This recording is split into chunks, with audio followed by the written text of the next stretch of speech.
Hello tout le monde, le thème de cette vidéo est Femme, tu n'es pas irremplaçable dans la vie de cet homme, même si c'est toi qui l'as bâti.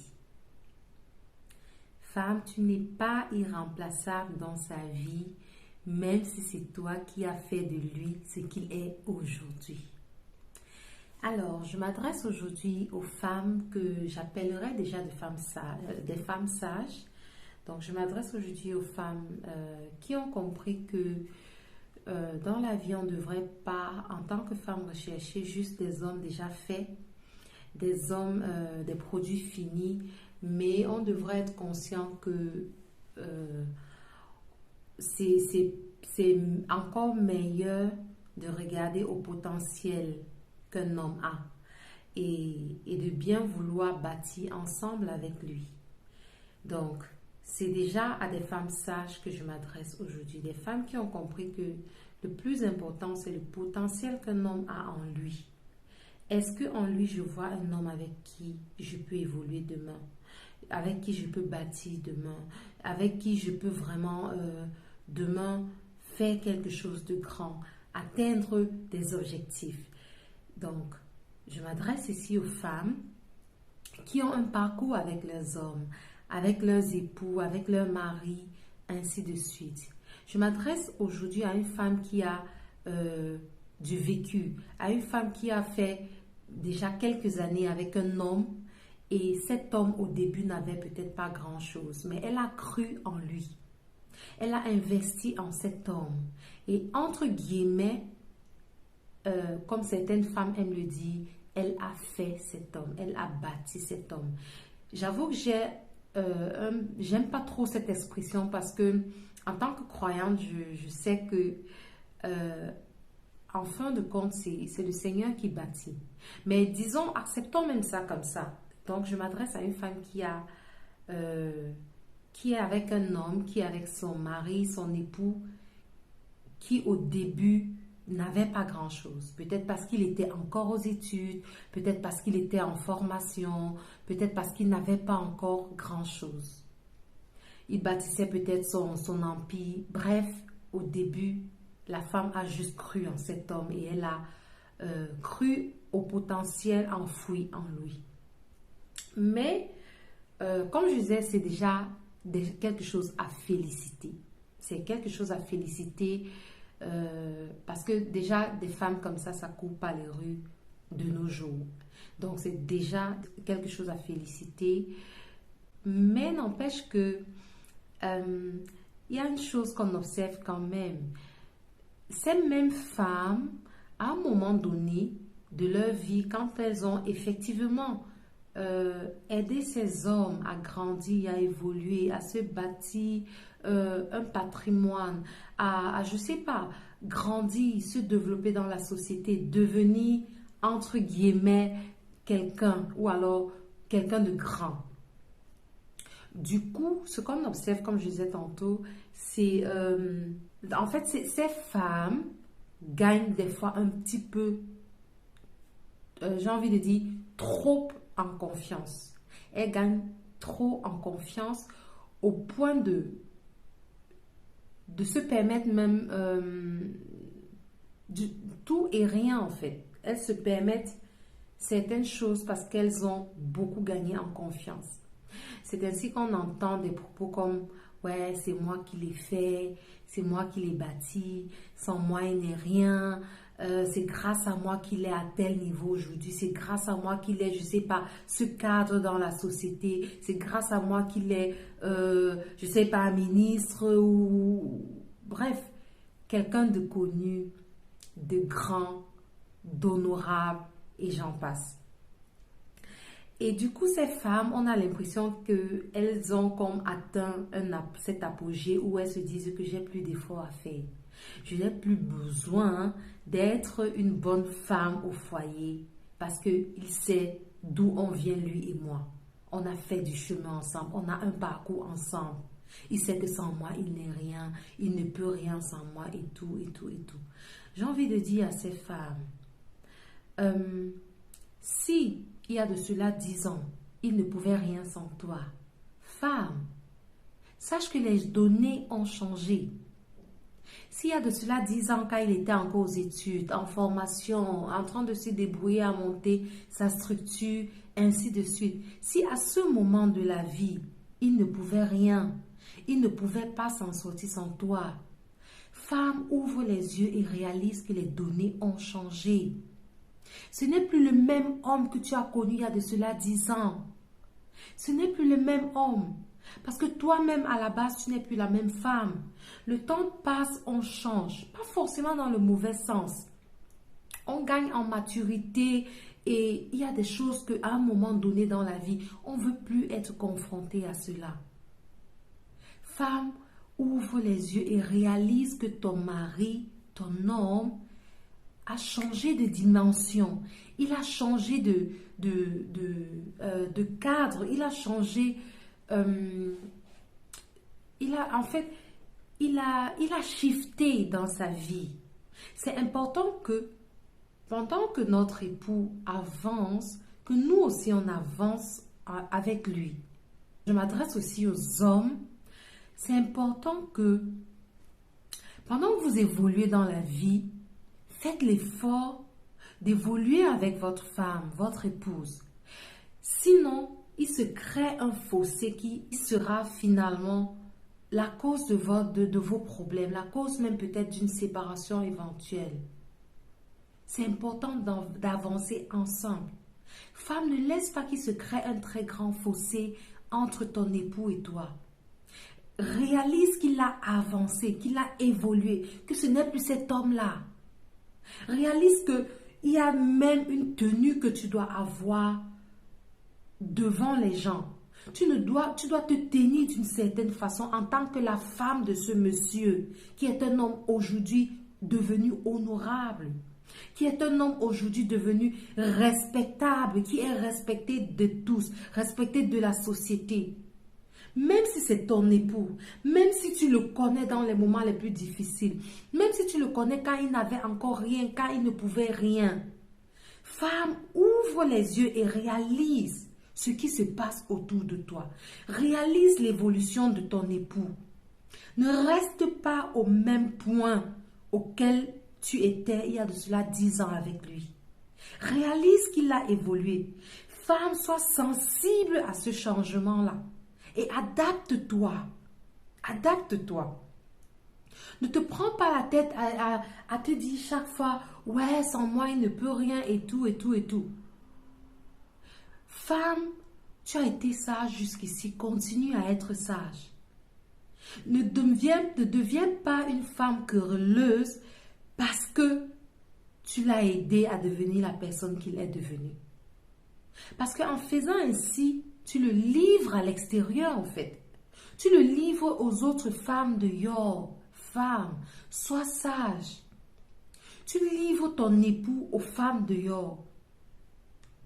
Parce qu'un homme, un besoin important chez l'homme, si je peux me permettre de le dire ainsi, je n'ai pas le monopole du savoir, c'est pas comme si je maîtrise complètement les hommes, mais s'il y a une chose que les hommes aiment avoir à la maison, quand ils rentrent à la maison, c'est avoir leur calme. Femme, l'homme désire son calme quand il rentre à la maison. Donne-lui ce calme-là. Continue à lui donner ce calme-là.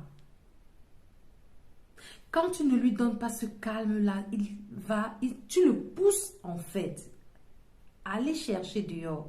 Je ne suis pas en train d'encourager cela. Mais c'est un fait. C'est un fait, femme. Débrouille-toi à faire de ta maison un havre de paix. Un lieu où quand il rentre à la maison, il sait qu'il retrouvera du calme. Il retrouvera la joie, la paix. Débrouille-toi à cela, femme. Il y a aussi ces femmes qui, justement pour les mêmes raisons, parce qu'elles savent que elles ont déjà atteint un certain apogée avec cet homme, elles commencent un peu comme à se négliger, elles ne prennent plus soin d'elles à la maison, ou elles ne font plus forcément à manger à leur mari et tout, comme ils voudraient bien. Tout ceci parce qu'elles se sentent trop confiantes. Elles sont trop confiantes.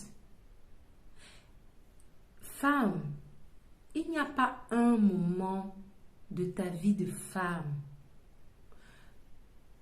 ou alors de ta vie d'épouse où tu dois te permettre de tout relâcher parce que tu crois avoir atteint un niveau où il ne peut plus rien sans toi, il connaît ce dont tu es capable, tu as fait tes preuves et tout. Femme, laisse-moi te dire ceci. C'est dur de le dire, mais il faut se dire les vérités.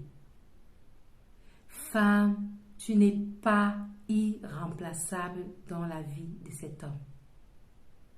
Il n'y a pas un moment de ta vie où tu ne dois pas te débrouiller à être une bonne femme au foyer, une bonne épouse pour ton mari, une bonne maman pour ceux qui ont aussi des enfants. Il n'y a pas un moment. Même après 10 ans de mariage, 15 ans de mariage, même si c'est toi qui as tout fait pour cet homme, bien que, comme je disais tantôt, je crois à la grâce de Dieu, je crois que c'est le Seigneur qui bénit nos efforts. Tu peux avoir fait ces efforts même dans la vie de cet homme et sans que ça ne porte ses fruits en fait. Donc quelque part, c'est quand même toujours le Seigneur qui le fait. Mais même à supposer même que ce serait vraiment toi, femme, qui a bâti cet homme, comme certaines femmes aiment bien le dire avec fierté. N'empêche qu'il n'y a aucun moment de ta vie de femme où tu dois complètement abandonner. Ça peut arriver de temps en temps, qu'on s'oublie un peu, qu'on relâche un peu, peut-être après une maternité et tout. Mais il n'y a pas un moment où tu dois complètement lâcher parce que tu te sens trop sûre, parce que tu sais que tu as beaucoup travaillé. Femme, l'homme regarde à ce qu'il voit, à ce que ses yeux voient. L'homme regarde à ce que ses yeux voient. Il n'y a pas un moment où tu dois où tu dois lâcher parce que tu as déjà atteint ci, tu as déjà atteint ça avec cet homme. Parce que malheureusement, tu es remplaçable. Ouais. C'est dur de le dire, ouais. Mais tu es remplaçable. Tu es remplaçable. Si tu ne me crois pas, va lire l'histoire de la reine Vasti dans la Bible, dans le livre d'Esther au chapitre 1. Va lire l'histoire de la reine Vasti dans la Bible au chapitre 1 du livre d'Esther, si tu ne me crois pas. Évitons de mettre les gens dans des positions sans retour. Et comme j'étais en train de dire, quand on est une femme auprès d'un grand homme, quand on est une femme auprès d'un homme public, quand on est une femme auprès que ce soit un grand cadre, un homme respectable de la société, il y a une tenue qu'on doit avoir. Il y a une manière qu'on doit avoir de se tenir devant les gens. Parce qu'il y a des choses que ton époux peut bien vouloir même te pardonner. Mais parce que tu l'as fait devant les gens, il n'a pas beaucoup de choix. Parfois, c'est même les autres qui vont un peu comme ne pas lui permettre de te pardonner. Ça a été la grosse erreur de la reine Vasti. Les personnes qui étaient en principe les sujets de son mari, dont les personnes en dessous de son mari, c'est ces personnes finalement qui l'ont déstabilisé, qui l'ont destitué du trône. Femme, ne minimise pas cela. Ne sois pas trop fière de toi. C'est bien ce que tu as fait, oui, mais ne dors pas sur tes lauriers. Ne gagne pas en orgueil. Ne prends pas la grosse tête, femme. Ne prends pas la grosse tête. Continue d'être sage. Tu as été sage pour croire en ce potentiel, en cet homme-là. Continue d'être sage. Sinon, c'est une autre femme qui va profiter de ce que tu as bâti. Or, la Bible nous dit que c'est la femme sage qui bâtit sa maison. Et l'insensé la détruit de ses propres mains. Femme sage, continue d'être sage. Ne sois pas trop confiante. au point de ne plus assumer à ton poste, de ne plus assumer ton rôle de femme, d'épouse.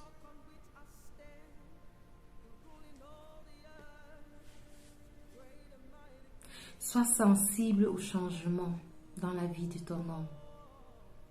Sois sensible à son évolution. Ouais. Réalise que l'homme que tu as connu il y a de cela 10 ans, 15 ans, c'est certes la même personne devant toi, mais il a shifté. Il a shifté, femme. Toi aussi, tu as besoin d'évoluer. Évolue. Change ta manière même de lui parler.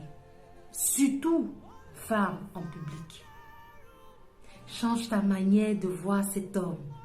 Ce n'est plus l'étudiant que tu as connu il y a de cela 10 ans. Il a changé. Sois sensible à cette évolution, femme.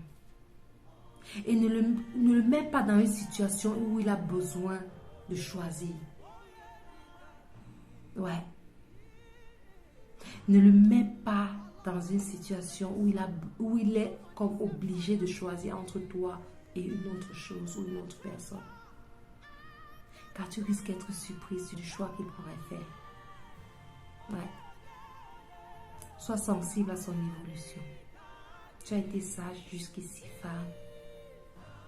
Demeure sage. Parce que si tu continues comme ça, tu seras surprise de la rapidité avec laquelle on te trouvera une remplaçante. Ouais. Tu seras surprise de la rapidité avec laquelle on te trouvera une remplaçante dans sa vie. Alors demeure sage.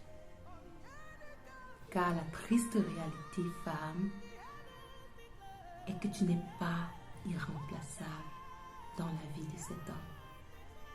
Même si c'est toi qui l'as fait. Ouais. C'était Blessing. Paix sur vous. Ciao.